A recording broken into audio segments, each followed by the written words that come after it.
Morenike Adelosoye Obase, Kudirat Adewale, Aderonke Omonwon is watching me live. Olori Tesi, my PPP, Louis A.Y. Ezekiels, Oli Olamide Rotimi, Omobukola Olaniyi Omoshola,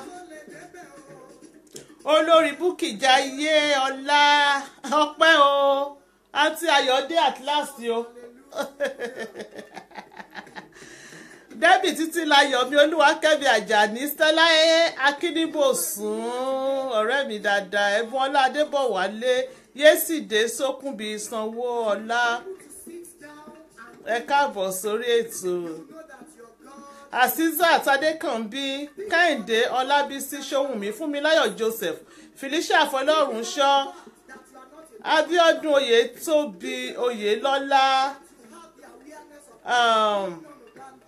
Túnráyọ̀ Akínọlá ẹ̀yin admin straight to the point ẹ káàbọ̀ Tara Jean ẹ kú ọjọ́ mẹ́ta sister bí Olúwakẹ́mi Àjàní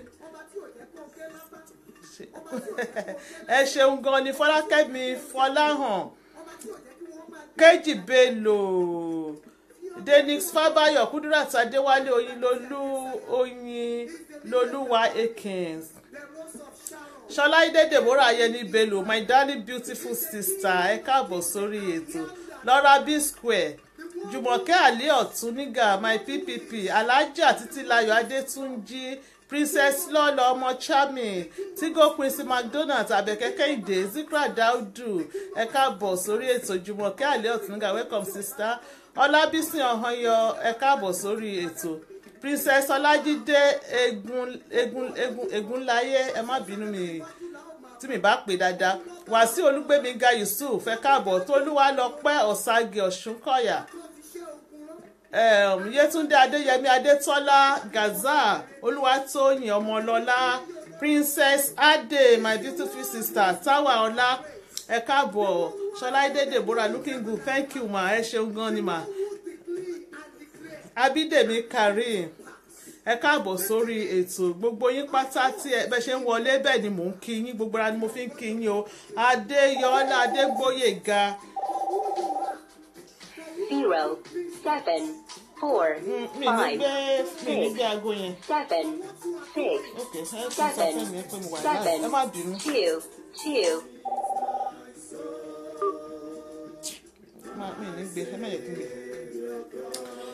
Ẹ káàbọ̀ sórí ètò gbogbo yín ẹni tó bá ń pè mí kọ́máìtì pè mí wọlé nísìnyìí mi nígbè máa pọ̀ tẹ̀ because mo ṣì wà lórí mo ti wà live mi tí bẹ̀rẹ̀ sí ní àṣẹbẹ̀rẹ̀ ní àìsí bẹ̀rẹ̀ sí ní gba ìpè so ẹ jọ̀wọ́ ẹ má ti pè mí nísìnyìí.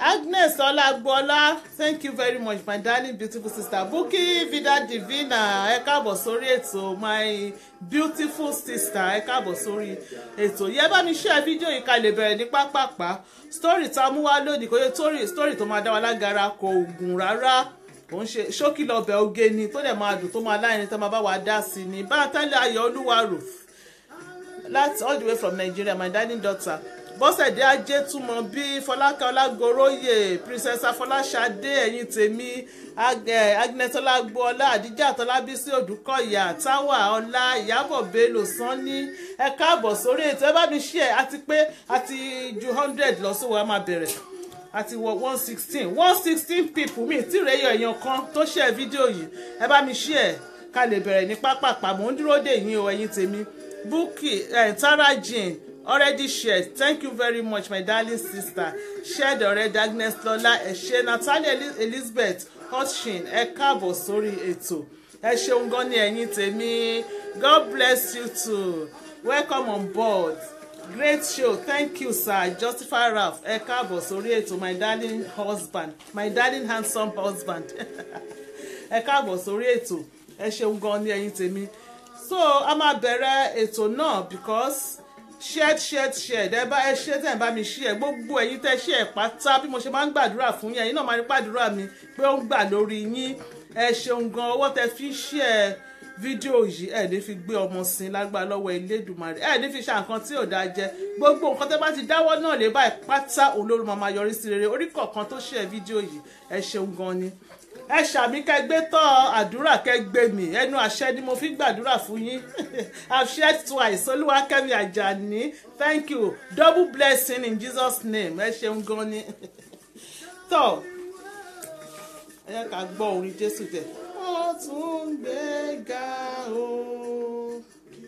ó ṣe bàbá lókè, àní wọ́n tún fi gbogbo ọpẹ́ mi fún. Ọlọ́run tó dá àwọn òkè ìgbàanì, mo fi ọpẹ́ mi fún. Ẹ ká bẹ̀rẹ̀ ètò. Ẹ̀yin tèmi báwo ni o ṣe wà? Lẹ́lẹ́lẹ́lẹ́lẹ́lẹ́lẹ́lẹ́lẹ́ ṣe wà. Ẹ̀yin tèmi ẹ káàbọ̀ sórí ètò yìí o. Anthony Kókó Abokwe, ẹ ṣeun ẹ kú ọjọ́ mẹ́ta bọ̀dá, ibo lẹ sá lọ, ibo lẹ lọ, ọpẹ́lọpẹ́ kámẹ́rà. Princess Afọláṣadé, my beautiful sister, ẹ̀yin náà ó dà ń pọ́ tọ́jọ́ mẹ́ta kan. Olúwakẹ́mi Àbáyọ̀mí Ọlátúnjí, ẹ káàbọ̀. Gbogbo ẹ̀yin tẹ́ ti torúkọ yín ti sá lọ sókè báyìí. Àdìjà Àtọ́lábísí Òdùkọ̀yà, ẹ wò ó yẹ ká bẹ̀rẹ̀ ní pápápá. Story tá a mú wá lónìí ó dùn. Shayem Sand, ẹ káàbọ̀. Ó dùn, ó lárinrin, ó ládé Ọmọgore Ọlágold, my darling sister láti ìlú òkè lọ́hùn ẹ káàbọ̀ sórí ètò. Adégbùgbé Bùkọ́lá Ọmọyèmí kú bọ̀ sí orí ètò yìí o. Ẹ má bínú mo sọ Oǹdó, kú bọ̀ sórí ètò yìí o. Mo sọ dáadáa bẹ́ẹ̀ yẹn. Tọ́ olórí Àmínà Ọ̀nàlàjà, ẹ ṣeun gan ni. Ká tó bẹ̀rẹ̀ ohunkóhun lórí ètò yìí, a máa fi tolúwa síwájú gẹ́gẹ́ bí ìṣe wa. Àníṣà ìdúpẹ́ lọ́wọ́ bàbá God tó mú wa lọ láti Thursday tó kọjá, tó tún mú wa padà sórí ètò yìí ní ayọ̀ àti àlàáfíà lónìí. Gẹ́gẹ́ bí orin tá à ń gbọ́ lẹ́ẹ̀kan, ó ní òun ni a máa fi gbogbo ọpẹ́ wa fún lórí ètò yìí lónìí. Ọba àwọn ọba, ọlọ́run àwọn ọlọ́run, alpha àti omega, ìbẹ̀rẹ̀ àti òpin, ọba tó bá lórí ohun gbogbo, òbìrìbìrì tó yí bojú ọ̀run, kábíyèsí ọlọ́run ìyanu, ọlọ́run òdodo, ọlọ́run ìyè, ẹlẹ́bùrú ìkẹ́, apàní ajíni, awúwo má ṣe é gbé, abiyamọ lọ́jọ́ gbogbo, ọba tí ń gbani lọ́jọ́ ibi, olúwa àwọn olúwa, alámọ̀ tó mọ orí ẹ̀dá, asọ̀rọ̀máyẹ̀ asọ̀rọ̀mátàsé, ẹrù jẹjẹ létí òkun pupa, alèwí lè ṣe alèṣe lè wí. Ẹ ṣeun bàbá mi, bàbá dáadáa, tẹ́ ẹ ṣọ́ wa lọ láti last week Thursday, tẹ́ ẹ tún ṣọ́ wa padà sórí ètò yìí tí ẹnìkọ̀ọ̀kan ò yọkú nínú wa. Táwọn sọ pé ká dìde ìṣẹ́jú méjì fẹ́yàn kọ̀ọ̀kan ní wákàtí yìí. Olúwa ẹ ṣeun o. Tá a fojú sunkún ara wa, tá a pàdánù ara wa, tá a gbé apá tó ṣe é gbé, tá a gbẹ́sẹ̀ tó ṣe é gbé, tá a bára wa ní ilé ìwòsàn. Bàbá mi, bàbá dáadáa, ẹ ṣeun o. Ẹ̀yin la ó máa yàn, ẹ̀yin la ó máa gbéga o. Láì lórúkọ Jésù Olúwa wa, àmín àmín lórúkọ Jésù. Tọ́ ẹ̀yin tèmi báwo ni abala tó kàn sí. Ẹ̀yin tèmi báwo ni ò tẹ́ bá wà ẹ dá mi lóhùn. Lẹ́lẹ́lẹ́lẹ́lẹ́lẹ́lẹ́lẹ́ ṣẹ́ wa. Ẹ̀yin tèmi káàkiri àgbáyé ṣẹ́ wa. Ẹ má wọrí. Mi practice voice mi yẹn dáadáa ni, mi train ẹ̀ dáadáa, ẹ má wọrí. Tó bá di next week Thursday màá kọrin tó dùn fún yín. Akínkù ẹbí láti fà tí bó lẹ sá lọ látọjọ́ yìí sísítà mi. Ó dẹ̀ ń pè mí rí yín lẹ́nu ọjọ́ mẹ́ta yìí o. Ẹ káàbọ̀ sórí ètò nẹ́tíwọ̀kì kẹ̀. Princess Sade, ìjì nẹ́tíwọ̀kì gbọ́dọ̀ dákẹ́ jẹ́ ni ò, ẹ jọ̀wọ́. Ẹ bá wa gbàdúrà ìjì nẹ́tíwọ̀kì kó dákẹ́ jẹ́. Quinty Babs, my darling beautiful sister.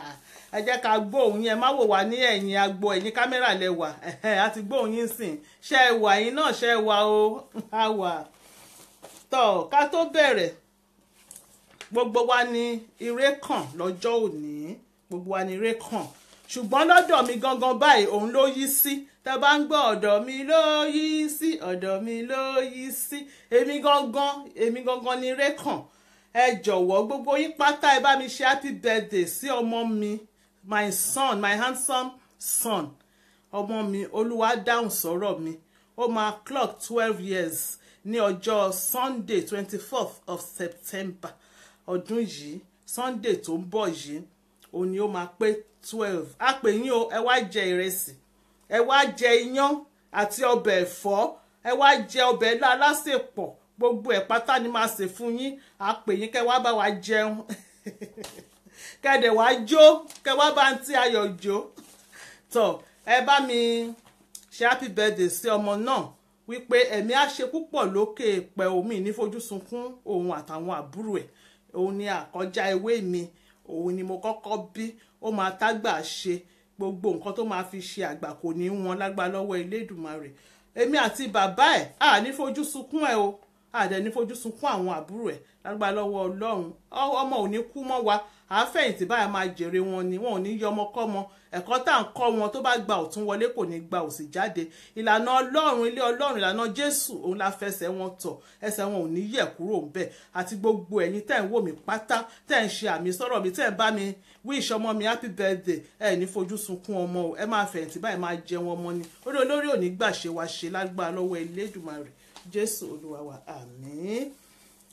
Tọ́ Voice Africa Radio, www.voiceafricaradio.com, Lagos House Atbrew Lake, Milton Keynes, MK10 9RG. Ẹ̀rọ ìbánisọ̀rọ̀ 01-908-488-544. Tẹ́ bá fẹ́ polówó ọjà lọ́nà tó máa mówó wá, tẹ́ bá fẹ́ showcase show yín, tẹ́ bá fẹ́ gbé ohùn sórí afẹ́fẹ́, tẹ́ bá fẹ́ gbọ́ orin aládùn lọ́lọ́kan òjọ̀kan, tẹ́ bá fẹ́ gbọ́ àwọn ọ̀rọ̀ ìṣínilétí tó péye, ẹ lọ sí Voice Africa Radio ní ó wà lórí Facebook o. Website wọn náà láti ti pè fún yín lẹ́ẹ̀kan yẹn, www.voiceafricaradio.com. Ẹ jọ̀wọ́ gbogbo yín pátá mo máa rọ̀ yín, a máa tó bẹ̀rẹ̀ story yẹn sìn àmì ní dá yín lágara rárá, mi ní gba àkókò yín. Ẹ máa bá wa wo fídíò wa lórí YouTube, ọ̀nà tẹ́lẹ̀gbà rán voice tẹ́lẹ̀gbà rán straight to the point lọ́wọ́ nìyẹn. Ẹ wò wá lórí YouTube, ẹ subscribe fún channel wa, ẹ like ẹ leave comments, ẹ lọ wo straight to the point with Ayonuga ní orí YouTube. Straight to the point with Ayonuga. Gbogbo àwọn fídíò tá ti ṣe lẹ́sẹsẹ báyìí ni ẹ máa rí níbẹ̀. Ẹ lọ bá wa wò. Tá bá dẹ̀ ti share láti orí YouTube sí orí page, ẹ bá wa wò, ẹ bá wa share, ẹ share fáwọn tí yín kí wọ́n wò. Ẹ ṣeun gan, Ọlọ́run á máa ran ẹ̀yin náà lọ́wọ́. Tá bá ṣe ń bẹ́tò lọ ká tó bẹ̀rẹ̀ ètò mi ìfẹ́ kó dàbí last week tó yẹ pé story ti dùn mọ́ wa, mo ti gbàgbé láti pe nọ́mbà. Ẹ jẹ́ kí n pe nọ́mbà tẹ́ máa pè sí later, bet ẹ jọ̀wọ́ ẹ̀yin admin ẹ bá mi kọ sókè, ẹ má tí pè nísìn, ẹni tó bá pè mí ní gbé nísìn, ó dìgbà tá bá parí story kí ẹ tó pè wọlé.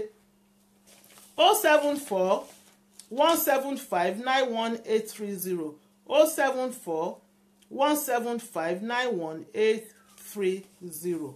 Ẹ ṣeun gan ni. Ẹni tó bá fẹ́ advice one on one, ẹ pè mí, kò ń ṣe story nìkan.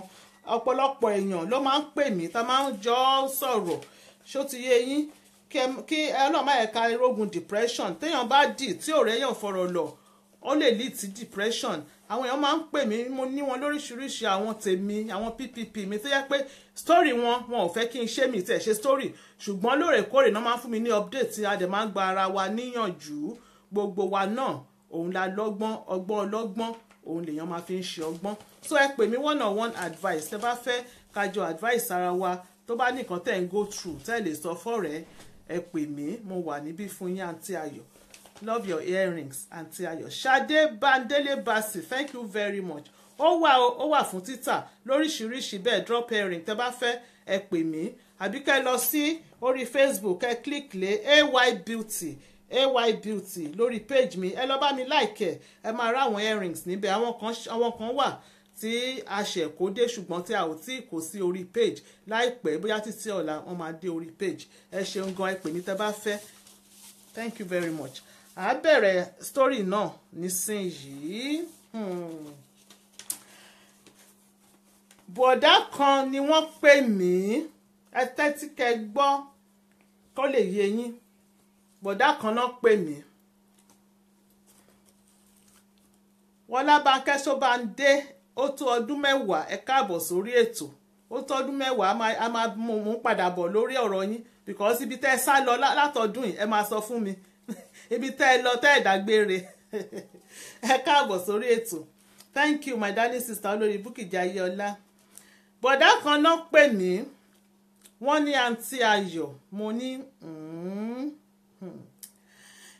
ìgbà tó tiẹ̀ kọ́kọ́ pè mí mi mọ̀ pé a ti sọ̀rọ̀ rí nọ́bá ní ṣé mo rántí story kan tí mo ṣe nígbà tí mo ṣe bẹ̀rẹ̀ fídíò tí mo ṣe bẹ̀rẹ̀ straight to the point nígbà yẹn Natalie Elizabeth ẹ ṣeun gan ẹ bá kọ nọ́mbà wa sókè ẹ ṣe mo ní mi ìrántí kán rán mi létí o wọ́n wá rán mi létí wọ́n fún mi ní hint nípa story yẹn mo ní story yẹn mi ìdẹ̀tẹ̀ wá bá pàdé lórí page mo lọ sórí page mo wá story mi tẹ̀bí yá mo delete ẹni àbí mi gbé kò tiẹ̀ wá yé mi bó ṣe rìn mo mo bá ní òkè kán rán mi létí story yẹn o wọ́n ní update làwọn fẹ́ fún mi àwọn dẹ̀ fẹ́ advice lórí update yẹn mo wá ní òkè ṣé mọ̀ pé story yìí ó ti pẹ́ ó dẹ̀ pé òun ni second story wọ́n rán mi létí pé story kan tí mo ṣe mo dẹ̀ rántí story yẹn mo kọ́kọ́ ṣe a story mo kọ́kọ́ ṣe motivational speaking after mo change the story so story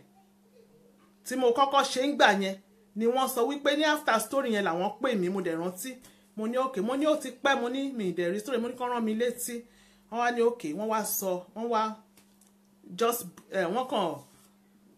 wọ́n summarize ẹ̀ fún mi mo wá ní òkè kán má wọ̀rí pé bọ́n ṣe sọ yẹn náà la ṣe máa sọ gangan débi tí update wà nígbà yẹn náà kò tí ì sí fóònù táwọn èèyàn máa pè wọlé bíi mi tí máa gba call nígbà yẹn àwa táwa lórí ètò lọ́jọ́ náà lọ́rùn wọ́n ní bí àwa 10 ni wọ́n ní so àwọn really fẹ́ kí n ṣe story káwọn èèyàn pè kán advice àwọn débi tí ọ̀rọ̀ àwọn gbé dé tọ́ ẹ tẹ́tí lẹ́kọ̀ọ́ kẹgbọ́ wọ́n nígbà táwọn wà ní ìlú Nàìjíríà wọ́n láwọn pàdé ọmọ obìnrin kan wọ́n láwọn bẹ̀rẹ̀ sí ní ṣeré ìfẹ́ wọ́n ní nígbà tó pẹ́ wọ́n ní eré ìfẹ́ yẹn wọ́n ló lead sí à ń ṣe traditional wedding àwọn dẹ̀jọ kó tí wọ́n ṣe introduction wọ́n ṣe traditional wedding wọ́n dẹ̀jọ kó wọlé ti ara wọn wọ́n ní pápápá wọ́n ń ṣiṣẹ́ ìyàwó àwọn hairdresser ni àwọn ń ṣiṣẹ́ ní company kan lẹ́kọ̀ọ́ ní ti àwọn wọ́n ní Ọlọ́run dẹ̀ bless marriage wọn wọ́n ló bless ẹ̀ pẹ̀lú ọmọ 3 Kọ́lá Olóòtú àwọn dádì wa nìyẹn ẹ káàbọ̀ sórí ètò I recognize presence yín o ẹ káàbọ̀ sà so wọ́n ní àwọn ṣiṣẹ́ ní company kan lẹ́kọ̀ọ́ wọ́n ní ìyàwó àwọn ó ní shop hairdresser ni wọ́n ní nígbà yẹn wọ́n ní nǹkan ò ṣe bẹ́ẹ̀ rọrùn fáwọn kan lọ títí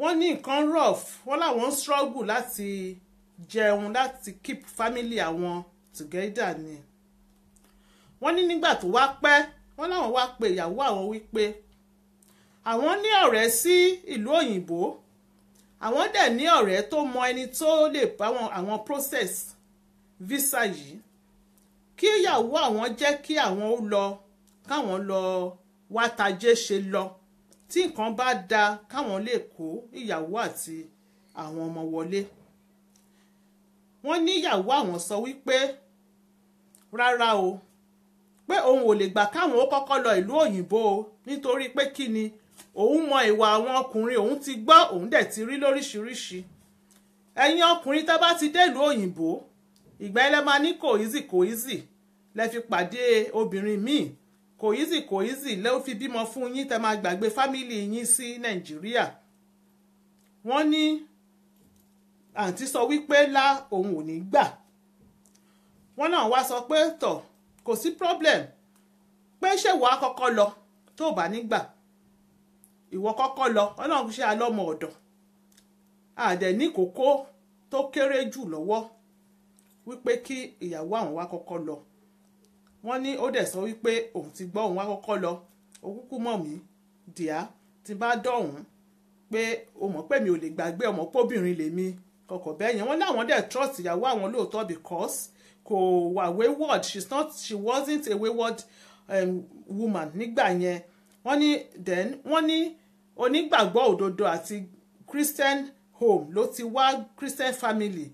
Wọ́n ní she is a good Christian, or she was a good Christian then. Wọ́n ní àwọn wá bẹ̀rẹ̀ sí ní wá owó, àwọn gádà owó, àwọn yá owó, àwọn yá owó lọ́wọ́ àwọn ọ̀rẹ́, àwọn dẹ̀ gba lóònì ní ibi iṣẹ́, àwọn dẹ̀ fi ṣe òun náà, ìyàwó àwọn náà, eléyìí tó rí náà, ó kó pẹ̀lú àwọn jọ pa ọwọ́ pọ̀ láti ṣe visa yẹn ni. Wọ́n ló dẹ̀ bọ́ sí. Wọ́n ní ìyàwó àwọn, wọ́n ló travel wá sí UK ní 2009. Wọ́n ní nígbà tó ń lọ, wọ́n ní ọmọ ọ̀dọ̀ wà lọ́dọ̀ àwọn, òun ló bá wọn tọ́jú àwọn ọmọ àwọn mẹ́tẹ̀ẹ̀ta. Ìkan ti dàgbà díẹ̀ nínú àwọn ọmọ yẹn tí òun ṣe ọmọdé mọ́. Wọ́n ní dẹ̀yà ìyàwó àwọn, wọ́n ló máa ń wá láti kó àwọn ọmọ yẹn ní weekend. Wọ́n ní nígbà tí ìyàwó àwọn tó dé ìlú òyìnbó, wọ́n ní ọ̀dọ̀ àǹtí ẹ̀ kan ló dé sí ní London. Wọ́n ló máa ń pè o, ojoojúmọ́ òun ló máa ń pè. Wọ́n ní nígbà tó yá, wọ́n ló rí ìwé tó fi ń ṣe iṣẹ́, wọ́n ló ń ṣe iṣẹ́ care. Wọ́n nígbà tó yá, wọ́n ló sọ pé òun ti gbalé, òun gba yàrá kan, òun share yàrá ilé pẹ̀lú àwọn èèyàn. Wọ́n ló kúrò lọ́dọ̀ àǹtí ẹ̀. Wọ́n ní ó sọ wípé òun máa ń ṣe care, òun dẹ̀ máa ń ṣe cleaning láràárọ̀, òun máa ń jí lọ ṣe cleaning. Wọ́n ní ó dẹ̀ ń fowó ránṣẹ́, wọ́n ló máa ń send owó sáwọn, ó dẹ̀ máa ń pe àwọn ní òrèkóòrè. Wọ́n ní nígbà tó di 2011, lẹ́yìn ọdún méjì tí ìyàwó àwọn tó ti lọ, wọ́n náà wá notice wípé ìwà ẹ̀ change díẹ̀, pé kò pè bó ṣe máa ń pè mọ́. Táwọn bá complain, á ní òun busy ní iṣẹ́ ni. Wọ́n ní táwọn bá pè kò ní gba ago. Wọ́n ní nígbà tó bá máa pè létà, ó lè jẹ́ alẹ́ pátápátá, àbí káwọn pè lálẹ́ kó jẹ́ àárọ̀ ló tó máa pe àwọn padà. Wọ́n nígbà míì táwọn bá pè ó máa kọ́ọ̀tì fóònù, táwọn bá ń sọ̀rọ̀ lọ́wọ́ fóònù àṣàdédé kọ́ọ̀tì. Táwọn bá pe fóònù padà, fóònù ò ní dún mọ́, wọ́n á ti pa fóònù. Ó ní létà, wọ́n ní létà ló máa sọ wípé káwọn má bínú, ọ̀gá òun ló ń bọ̀ ńgbà yẹn, àbí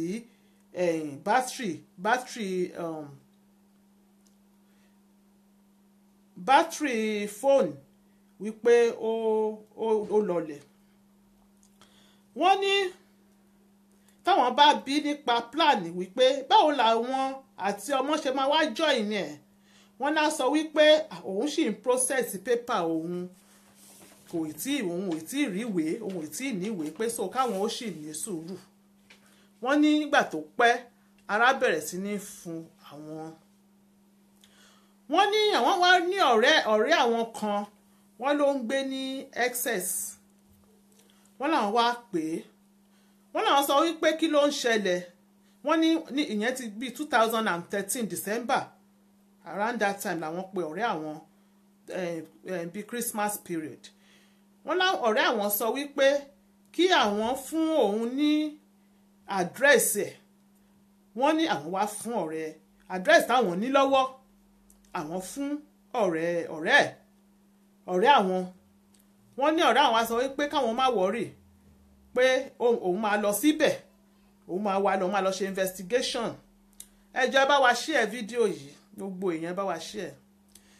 Wọ́n ní ó wá jẹ́ ìyàlẹ́nu ńlá fún àwọn nígbà tí ọ̀rẹ́ àwọn dé ilé tí ìyàwó táwọn mọ̀, àdírẹ́sì ìyàwó àwọn sọ wípé òun gbé nígbà yẹn.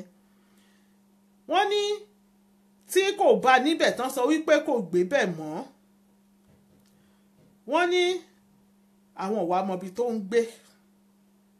Wọ́n láwọn ò wá mọbi tó ń gbé. Wọ́n ní ọ̀rẹ́ àwọn wá sọ wípé káwọn ó má bí o, káwọn ó má bí, since tí ò ti sọ pé òun ti kó kúrò ní ilé tóun gbé, táwọn dẹ̀ ti ń suspect bí àkọ́kọ́ ń ṣẹlẹ̀, wípé káwọn má bí rárá. Wọ́n ní àwọn ò wá bí.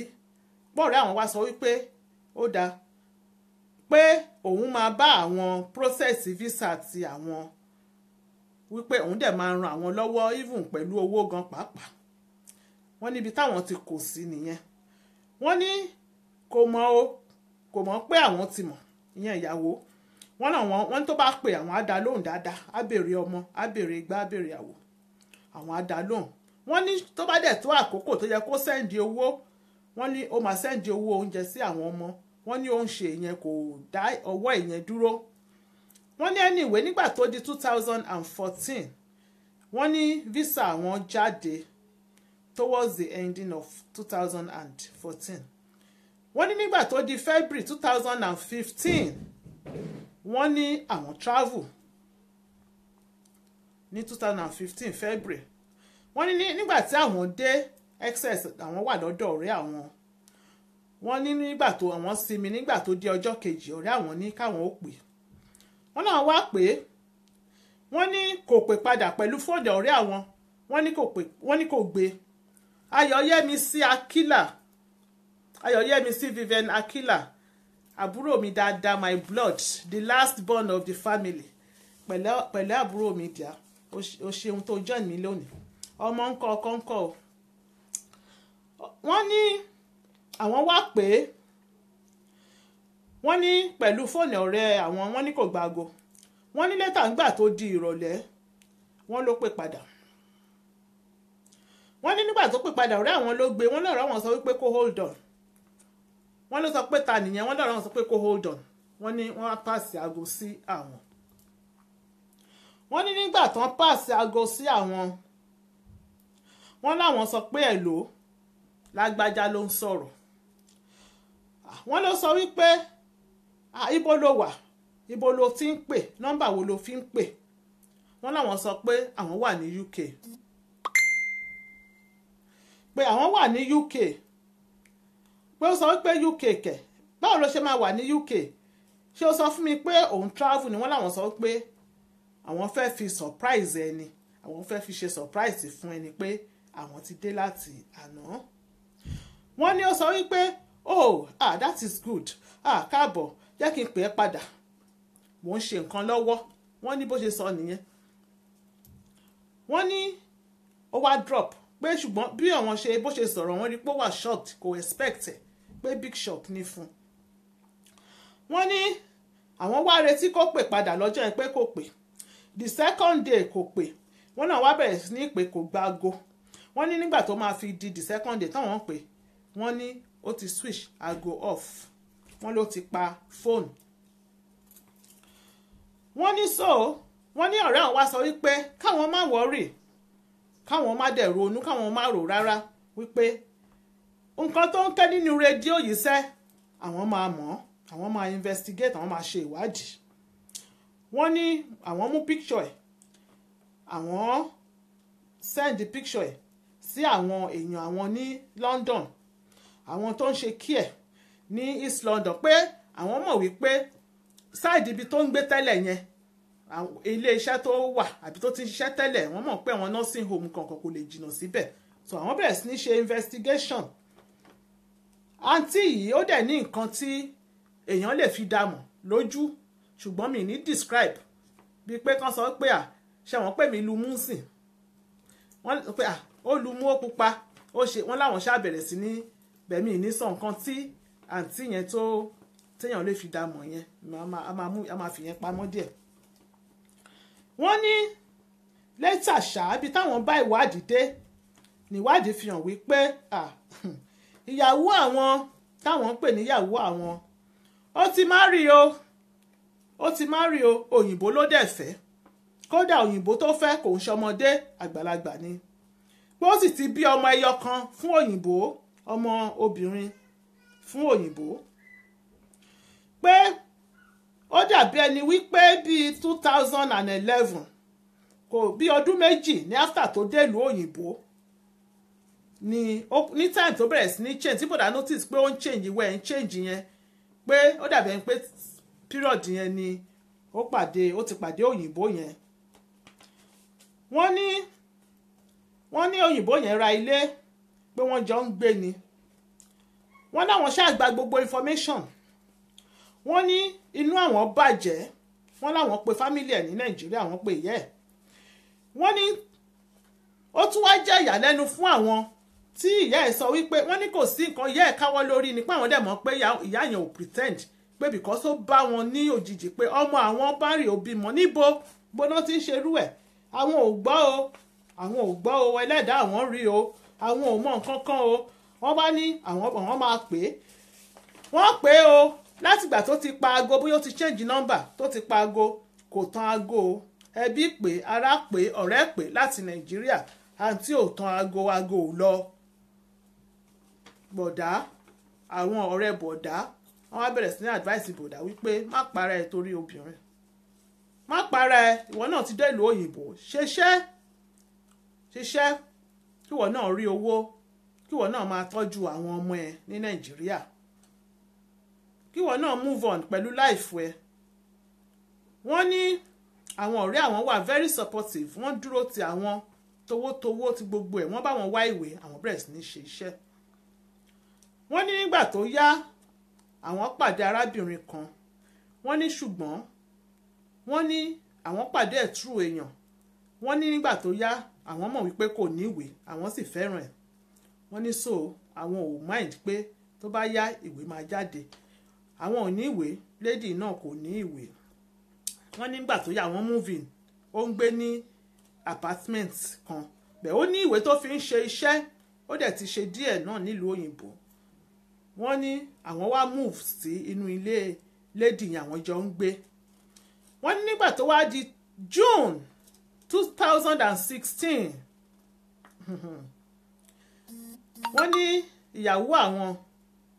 ìyàwó òyìnbó wọ́n ló bẹ̀rẹ̀ sí ní pé ó wá pe nọ́mbà ọ̀rẹ́ àwọn wọ́n ní ọ̀rẹ́ àwọn sọ wípé ta lélẹ̀ kí ló dé kí ló ń wá nọ́mbà míì ló wá fi pè kó ń ṣe nọ́mbà tó ń lò nígbà yẹn mọ́ wọ́n ló sọ wípé òun fẹ́ bá àwọn sọ̀rọ̀ wọ́n ní ọ̀rẹ́ àwọn sọ wípé àwọn ò gbé lọ́dọ̀ òun mọ́ o wípé ṣùgbọ́n òun máa jíṣẹ́ fáwọn wọ́n ní ó ṣàbẹ̀rẹ̀ sí ní bẹ̀ ọ̀rẹ́ àwọn wípé kọ́ọ̀rẹ́ àwọn jọ òun ní láti rí àwọn wọ́n ní ọ̀rẹ́ àwọn wá sọ fún àwọn kọ́kọ́ yarí wọ́n ní ọ̀rẹ́ àwọn sọ wípé jẹ́ ká rí ká gbọ́ nǹkan tó ní sọ wọ́n ní àwọn wá pàdé ní ilé ọ̀rẹ́ àwọn wọ́n ní àwọn ti débẹ̀ ṣáájú ẹ̀ wọ́n ní nígbà tó dé wọ́n ní wọlé tó wọlé báyìí wọ́n ní ẹkún ló bú sí ó dẹ̀ kúnlẹ̀ ó bẹ̀rẹ̀ sí ní bẹ̀ àwọn ó di àwọn lẹ́sẹ̀ mú ọ̀tá òun ti ṣiṣẹ́ ní ẹ̀bi òun kọ́ ìgbà tóun délùú òyìnbó òun sọ́fà òun sun bus stop òun sunú phone booth wọ́n lé òun síta nínú òtútù òun ò róúnjẹ jẹ pé òun ò dẹ̀ fẹ́ bá òun pé òun fẹ́ bá àwọn nínú jẹ́ òun ni ò jẹ́ kóun ó sọ nígbà yẹn lórí fóònù ìyà jẹ òun pé ibi tán ti lé òun síta ni òun ti rí òyìnbó òun ṣàlàyé fóyìnbó bí ìyà ṣe ń jẹ òun pé òyìnbó wá help òun pé so òyìnbó yẹn ló help òun o ni ò jẹ́ kí ìyà yẹn jẹ òun lọ́lọ́run fi ṣe áńgẹ́lì fún òun pé so ibi tọ́rọ̀ òun àti òyìnbó tó ti wọ̀ nìyẹn àgbàlagbà dẹ ní òyìnbó bọ́n wá sọ wípé ó dáa kí ló fẹ́ nísìnyìí pé ló bá sọ wípé bàbá òyìnbó pé ó ti ṣe aláìsí pé ó ní kánsà pé ó ti ṣe aláìsí ní February 2016 pé ó sick pé ó ti sick ti ṣe tipẹ́ díẹ̀ pé ó dẹ̀ wà ní kánsà pé ó ti kú wípé ilé tí àwọn dẹ̀ ń gbé wípé mortgage wọ́n fẹ́ gba ilé wọ́n ló ṣàlàyé wípé bàbá kò san owó ilé kò san mortgage mọ́ wípé wọ́n fẹ́ gba ilé nǹkan kan wọ́n ló ṣàkó ẹjọ́ yẹn ó rò wọ́n náà wá sọ wípé tọ̀ gbígbọ́ làwọn gbọ́ yìí o ṣùgbọ́n àwọn ò gbà pé ikú tó ń pa ni òun ni ẹ́ ọ̀rọ̀ tá a jọ sọ ibi tá a fàdéhùn sí àwọn ló yẹ káwọn kọ́kọ́ wá sílùú òyìnbó nǹkan tí wọ́n torí ẹ̀ sọ wípé káwọn má kọ́kọ́ wá òun nìwọ gangan wá ṣe fún àwọn yìí wípé àwọn wá sọ wípé àwọn á get back sí wípé àwọn máa lọ máa rò ó wọ́n ní àwọn wá sọ fún ọ̀rẹ́ àwọn pé lá àwọn ò ní gbà wípé unfortunately àwọn ò tí ì níwèé o wọ́n ní unfortunately wọ́n ní kò pẹ́ púpọ̀ lẹ́yìn ìgbà yẹn girlfriend àwọn táwọn jọ ń gbé ó wá ní immigration problem wọ́n end up láti deport ẹ̀ wọ́n ní nígbà tí ó dé Èkó tán deport ẹ̀ lẹ́yìn ìgbà díẹ̀ wọ́n ló wá realize wípé òun ní oyún 8 weeks ló ti ní lẹ́kọ̀ọ́ wọ́n ní àwọn àti ìyá ọmọ àwọn yìí yẹn ìyàwó àwọn gangan wọ́n ní àwọn ti wá ń ríra àwọn wọn ò tí ì move àwọn ò move lọ sí inú ilé ẹ̀ o wípé àwọn ń ríra ó dẹ̀ ń bẹ àwọn ń bá lọ ń ba ọmọ ẹ̀ obìnrin náà ọ̀dọ̀ ẹ̀ ló ń gbé pé yẹn náà ti ń pe àwọn ní dádì ó ti pe àwọn ní bàbá wọ́n ní ó dẹ̀ ti sọ wípé káwọn ó jọ òun ní ṣe àṣìṣe bẹ́ẹ̀ mọ́ wípé àwọn ó dẹ̀ fẹ́ bá wọn ṣe ìwé àwọn ó dẹ̀ sọ pé káwọn ó kó àwọn ọmọ ẹ má bínú ẹni tó ń pè yẹn fan mi ni mo dẹ̀ rò pé mo ti rí lórí ètò lẹ́ẹ̀kan tí mi bá ṣe mistake ọmọ mi ni ó dẹ̀ mọ̀ pé kò yẹ kó o pè tó bá ń wò mí kò yẹ kó o pè sí fóònù tó pè kò yẹ kó o pè ó dẹ̀ mọ̀ pé ni mò ń ṣe ó mọjọ́ tí mò ń ṣe program náà tó bá ń gbọ́ mi màá pè ẹ́ tí bá ṣe tán so wípé ẹ má bínú ẹ̀yin èèyàn mi ẹ jọ̀ọ́ wọ́n ní sọ dẹ̀ fẹ́ bá wọn kó àwọn ọmọ wọlé àwọn ó dẹ̀ fẹ́ bá wọn process paper tí ó fẹ́ bá wọn process paper tí àwọn náà wípé nísìnyí ibi tọ́rọ̀ wá gbé dúró nísìnyí ni àwọn bá dé yìí o àwọn ò wá mọ̀ wọ́n láwọn ò dẹ̀ fẹ́ àwọn ò fẹ́ parọ́ fún wọ́n ní àwọn wá wò ó sorry about that kò sí problem straight to the point ẹ ṣe wọ́n ní àwọn wá wò ó wípé tọ̀ ibi tí gbogbo ẹ̀ ti wá dá àwọn lójúrú ń sìn ni wípé girlfriend àwọn tó lọ Èkó ó ti lóyún fáwọn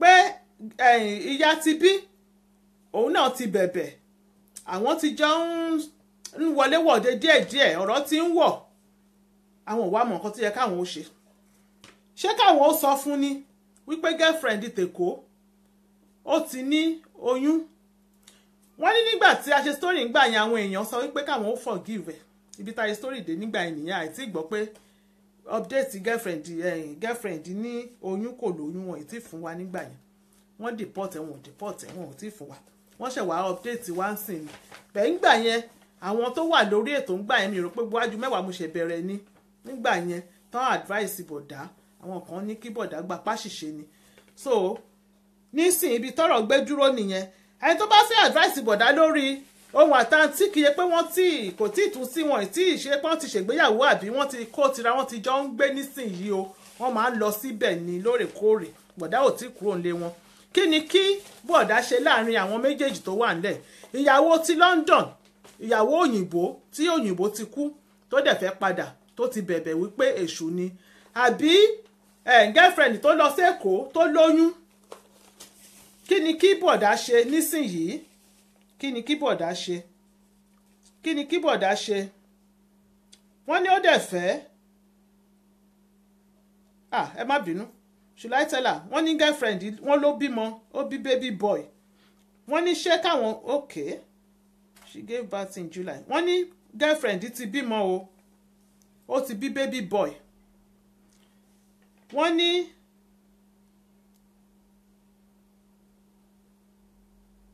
okay wọ́n ní ṣé káwọn ó sọ fún wípé àwọn ti lọ́mọ sẹ́kọ̀ọ́ báyìí ọmọ ọkùnrin àbí káwọn dákẹ́ ẹnu àwọn títí tí ìwé àwọn máa fi bá wọn ṣèwé àwọn tó dẹ̀ máa kó àwọn ọmọ àwọn wọlé wọ́n ní kí ni kí àwọn ṣe wọ́n ní girlfriend èkó náà àwọn ò tí ì sọ fún girlfriend wípé àǹtí tibí ti bẹ̀bẹ̀ o àwọn dẹ̀ ti ń wọlé wọ̀de o àwọn ò tí ì sọ kankan fún yẹn náà wípé so ó ti wá sú àwọn ọmọ báwọn ṣe máa ṣe ara àwọn ní àárín ibẹ̀ yẹn láàrin àwọn méjèèjì òyìn làwọn tún fi sọ àwọn wá rántí wípé àǹtí ayọ̀ ṣì wà ń bẹ̀ straight to the point ẹ jẹ́ káwọn tún pe àǹtí ayọ̀ kó bá wọn dá sí ẹ jọ ẹ̀yin èèyàn mi ẹ bá mi dá sí 074-175-91830 ẹni tó bá fẹ́ pè wọlé kó pè wọlé.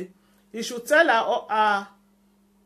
her about his girlfriend and see what she will do. He should keep quiet. Alósàn iná Bukola Morakinyo Apollo Milton Obote, he should keep quiet and get his papers first. Dákẹ́mẹ́ and tell her later. Princess Lolo ọmọ Chami, ẹ bá wa pè wọlé, ẹ bá wa pè wọlé, àbí ẹ bá wa pè, ṣé ìṣe pé kò sí reception tí ọmọ mi yẹn fi ń pè sórí nọ́mbà yẹn, ṣé epo ti pè lè kó lọ, ẹ bá wa pè, ẹ jọ̀ọ́ ẹ bá wa pè.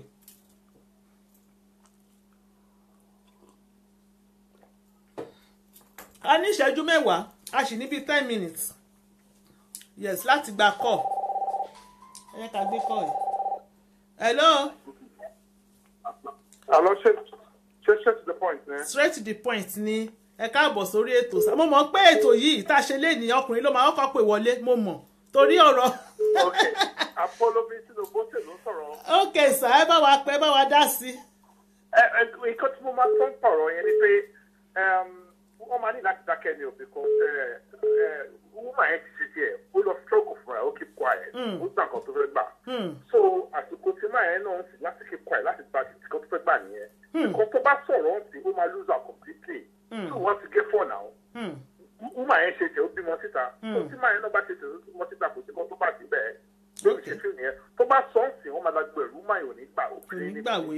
Tó yẹ kí máa yẹn náà kó rò títa ya tiẹ̀, kó wọ́n gbà kó tó gbà. Tó bá sọ pé òun ò ní ṣe mọ́ àti máa yẹn máa kó ti gbàwé jáde ńbẹ̀. Mọ̀ tó bá sọ ń sìn, wọ́n máa lùdà tó. Ẹ ṣeun sir. Thank you sir. God bless you sir. Ẹ ṣeun gan. Yes sir. Yes sir. Hello. Hello. Hello ma. Ẹ kúrọ̀lẹ́, ẹ káàsán. Ẹjọ́ ta ló ń sọ̀rọ̀ láti ibo lẹ ti ń pè o? Àǹtí Títí ló ń pè láti Amẹ́ríkà o. Àǹtí Títí láti Amẹ́ríkà, ẹ bá wa dá sí ma. Ṣé rí bọ̀dá yẹn? Ọ̀rọ̀ nídìí wàhálà kankan. Lẹ́dí yẹn náà ti ṣe tẹ̀ because tóyìnbó ọba kú. Kò ní padà wá bá bọ̀dà. Tó bá ṣe pọ́kùnrin náà ló ṣerú ẹ̀ sáwọn obìnrin. Ṣé ń gbọ́? Wọ́n máa bú ọkùnrin yẹn pọ́kùnrin ò dá. Òun náà ti ṣe tiẹ̀, àlọ́ ti lọ, àbọ̀ ló dẹ̀ dé yìí.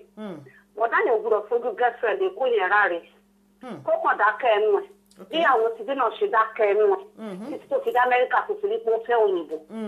Kí bọ̀dá náà dákẹ́ ẹnu ẹ̀. Tó bá ti gba ìwé ẹ̀tàn, tí òun ti bọ́ sí ní ọwọ́. Kó wá sọ fún un pé wá jókòó. Nígbà tí a lè bọ́ ọlọ́dẹ ṣiṣan ló dá ọkọ̀ dúró. Bí alákàdídín. Bọ̀dá máa wà, bọ̀dá náà máa ronú. Òyìnbó ló kú tí wọn náà fi padà wá. Eléyìí náà dẹ̀ ló rẹ̀ nílẹ̀.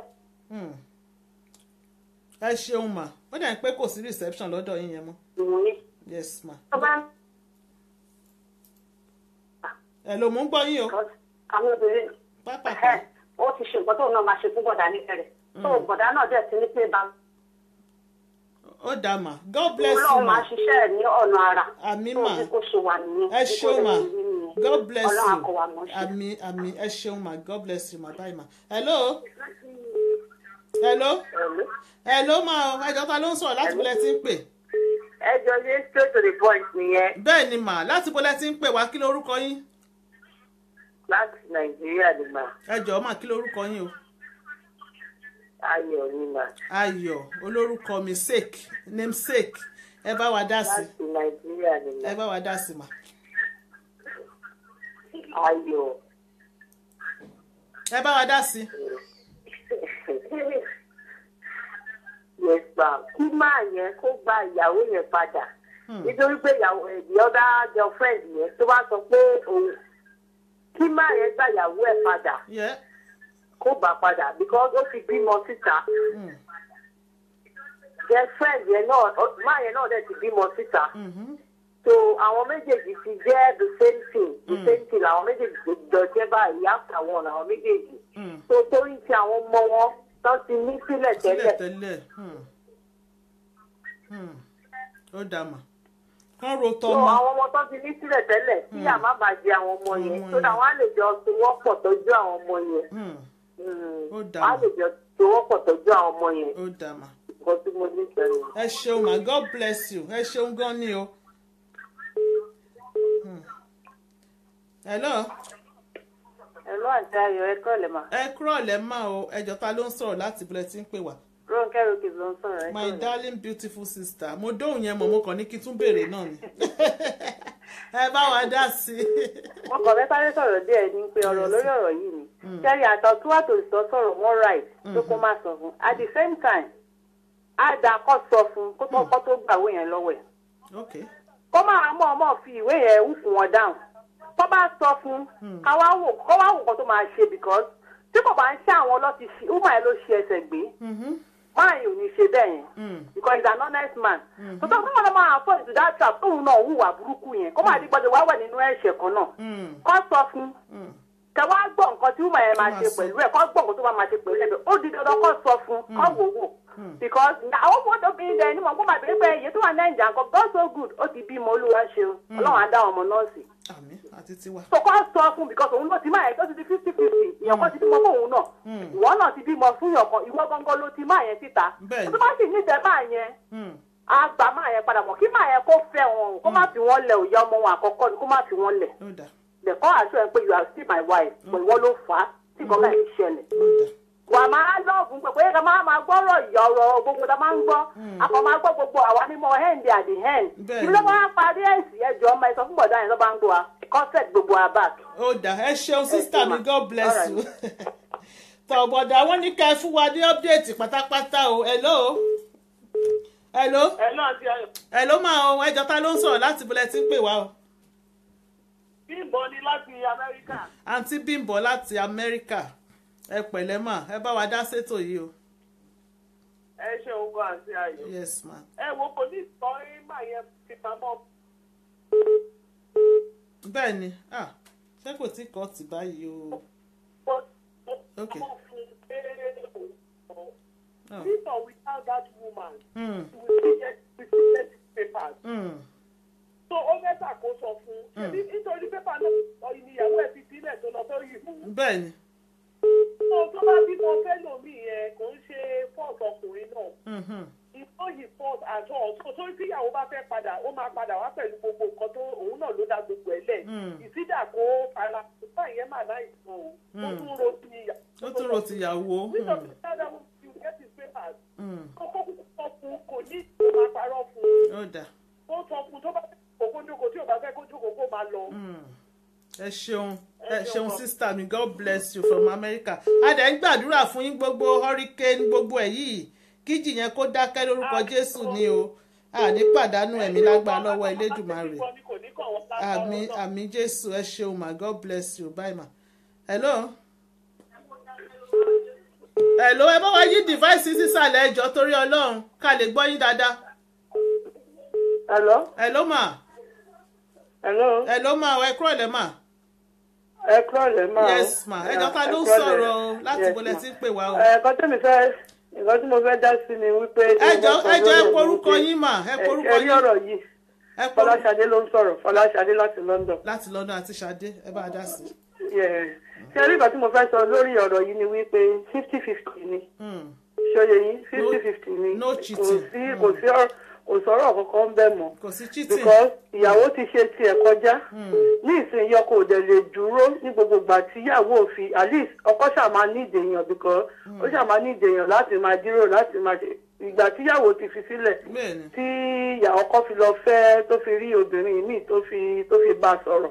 So ní ìsinyìí mọ̀ pé tí èyìnbó bá kú ní ìsinyìí ìyàwó àárọ̀ máa yẹn kò ní come back kó wá bá ọkọ ẹ̀ kò ní padà wá because torí pé ọkọ ti kú nítorí ẹ̀ ló ṣe wá padà bá ọkọ àárọ̀ ẹ̀ so eléyìí báyìí 50-50 ni kò sọ̀rọ̀ ṣítì inú ẹ̀.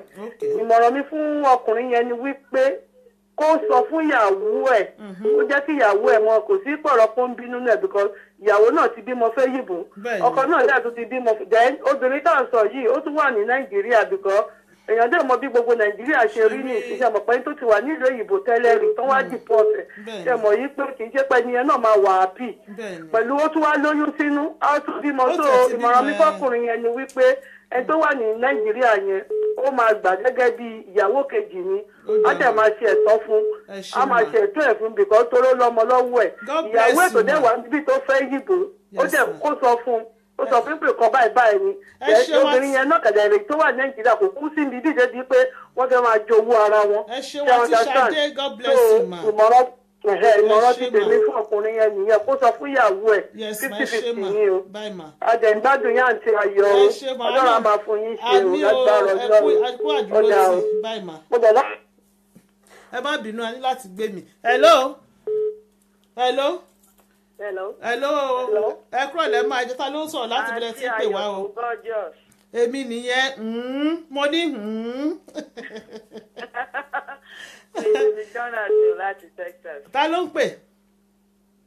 Quincy McDonald láti Texas.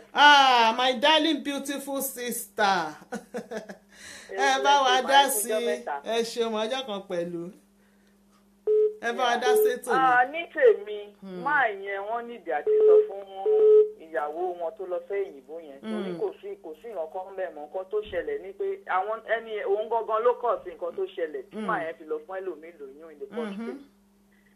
And then ètí máa yẹn tó ń sọ wípé bóyá kò ní kó àwọn ọmọ wọlé ṣe bọ́ ọmọ wúmà yẹn náà ló bí àwọn ọmọ tá a sọ yìí tó kò lè máa wo àwọn ọmọ wọn náà fíyà máa jẹ wọn ní Nàìjíríà òun náà tó bá jẹ́ni tó lóye láti ronú nǹkan tó ṣe láti lẹ̀ á ti mọ̀ pé òun gangan ni òun kọ́ sí gbogbo kínní òun lè pẹ́ dá yẹn so kí màá yẹn kọ́ má fi ṣe pé nǹkan tó ṣe fún wọn náà fẹ́ ṣe fún kọ́ sọ fún straight.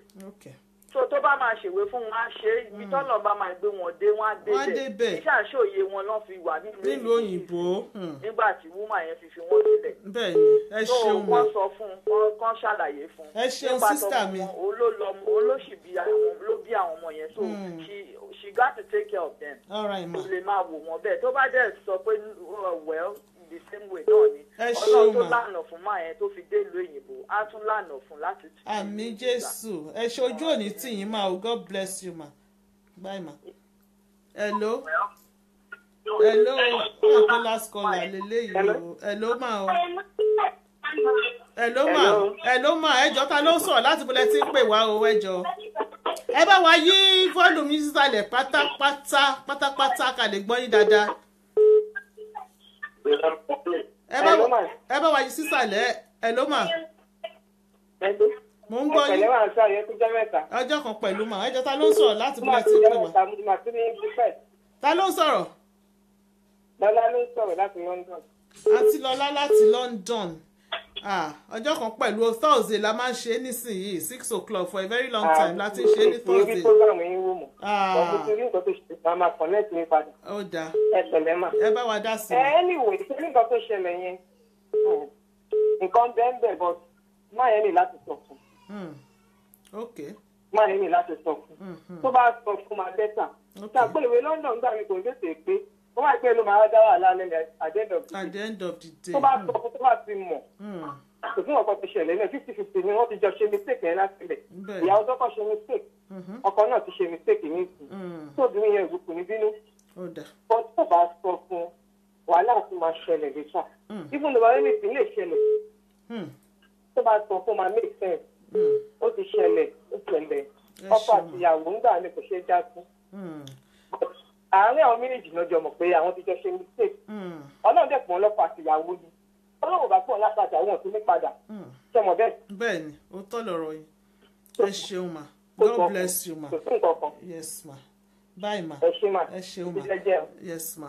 àǹtí Yétúndé Aníṣe number is 074 175 91830 074 175 91830 bẹ́ẹ̀ tó dẹ̀ pé last call la máa gbé nǹkan tẹ̀ tí ń lọ àtẹ̀wá mẹ́lẹ̀ tí Facebook ń ṣe ń bẹ̀ ń sìn. hello.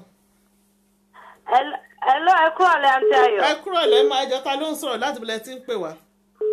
orúkọ mi Ayọ̀bọ́lá láti London. àǹtí Ayọ̀bọ́lá láti London ẹ bá wa dá sí pápápá 2 minutes.